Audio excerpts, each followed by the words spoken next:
Hey guys, this is Jay Mills for Chalk Talks.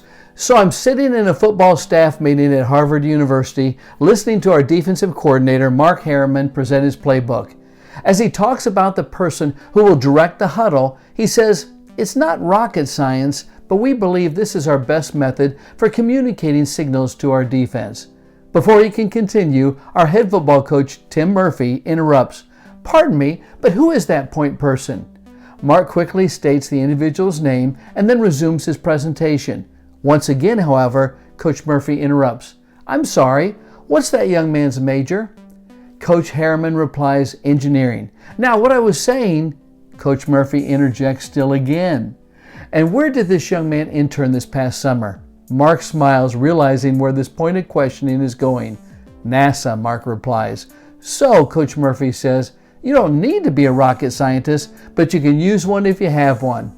Laughter broke out amongst the entire coaching staff. Harvard.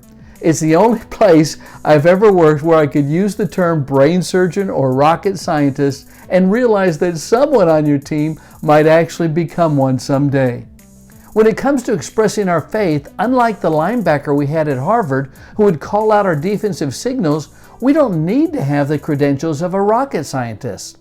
Martin Luther said, "It is pure invention that popes, bishops, priests, and monks are called to be the spiritual estate. All Christians are truly of the spiritual estate, and there is among them no difference at all but that of office.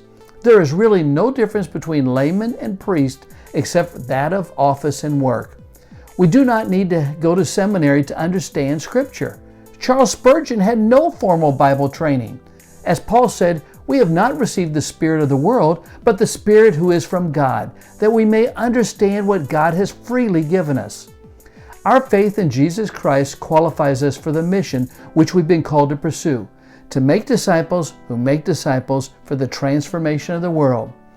Do your best to present yourself to God as one approved, a worker who does not need to be ashamed and who correctly handles the word of truth. You don't have to be a brain surgeon, rocket scientist, or theologian. You have all the credentials you need. So boldly and confidently speak up."